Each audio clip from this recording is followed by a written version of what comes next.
এই পুকুরটা যে পুকুর ছিল এই পুকুরটা খনন করতেই ৮০ লক্ষ টাকা নেওয়া হয়ে গেছে। এরপরে পুকুরের জায়গায় পুকুর, পর্যটনের জায়গায় পর্যটন, কোনো প্ল্যান নাই, কিচ্ছু নাই। এই হচ্ছে কি আমার আগে যারা এই নেতৃত্ব দিয়ে গেছেন তাদের একটা সামান্য সাক্ষী আমি আপনাদের সামনে তুলে ধরতে চাই। শুরু করিতেছি মহান আল্লাহর নামে, যিনি পরম করুণাময় এবং অত্যন্ত দয়ালু। পুকুর করতে গিয়ে পুকুর চুরি, এইটাও একটা পর্যটন হইতে পারে। আজকে আপনাদেরকে একটা জিনিস দেখাইতে চাই। আমার নিজের এলাকায়, যে এলাকার এমপি আমি, এই এলাকায় পর্যটনের নামে এইরকম একটা সুন্দর জায়গার মধ্যে এখানে একটা পুকুর ছিল, এই পুকুরটা বানানো হয়েছে আবার, এবং এটার জন্য সরকার থেকে নিয়ে নেওয়া হয়েছে ৮০ লক্ষ টাকা। যত নিউজের মধ্যে আমি যেটা দেখলাম, নিউজের ওই সময়ের নিউজ, কালের কণ্ঠতে হয়েছিল, দেখলাম এই ১ কোটি টাকা বরাদ্দ হয়েছিল। এই পুকুরটা যে পুকুর ছিল এই পুকুরটা খনন করতেই ৮০ লক্ষ টাকা নেওয়া হয়ে গেছে।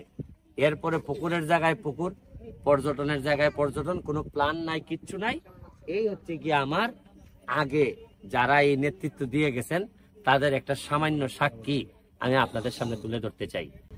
যেটারে আমি পর্যটন নগরী বানাইতে চাই, আইসা আমি দেখলাম যে পর্যটনের কি অবস্থা হয়েছে। কি কারণে এই আমার এলাকার এত বেশি মানুষ আমারে ভোট দিয়েছেন, কি কারণে মানুষ এরকম একজন রানিং মন্ত্রী রেখে তারে ভোট দেয় নাই, এটার একটা জ্বলজ্বন্ত উদাহরণ আপনাদেরকে দেখাইতে চাই।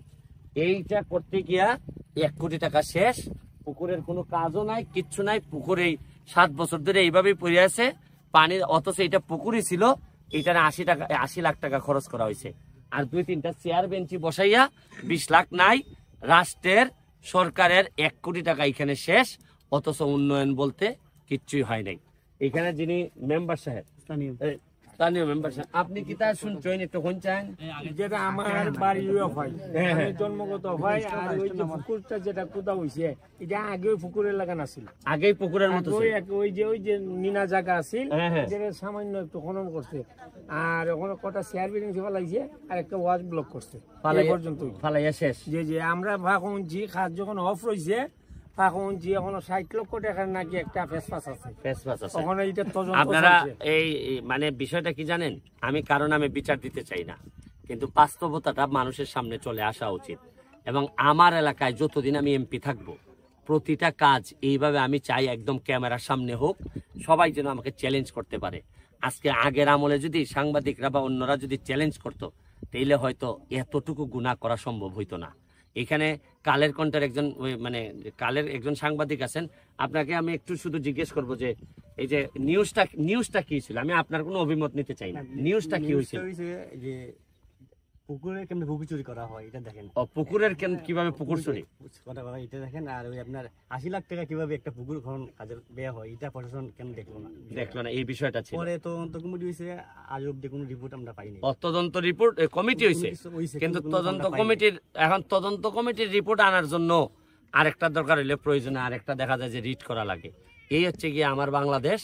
আশা করি যতদিন বেঁচে আছি এইগুলা আপনাদের সামনে তুলে ধরবো, এবং আমাকেও যেন মানুষ পরবর্তী প্রজন্ম চ্যালেঞ্জ করতে পারে, এই জন্য এদের ব্যবস্থাও রেখে যাব। আজকের মতো বিদায় নিচ্ছি। আর একটু এই স্পটটা আমি এত সুন্দর বানাবো, আপনারা ২ বছরের মধ্যে দেখবেন যে এইটারে আমি কি বানাই, এবং এইখানের ইনকাম দিয়ে এই এলাকার মানুষ চলবে। আমি ধন্যবাদ জানাচ্ছি এবং বলতেছি যে আপনারা জায়গাটা দেখেন এবং আসবেন এখানে ঘুরতে।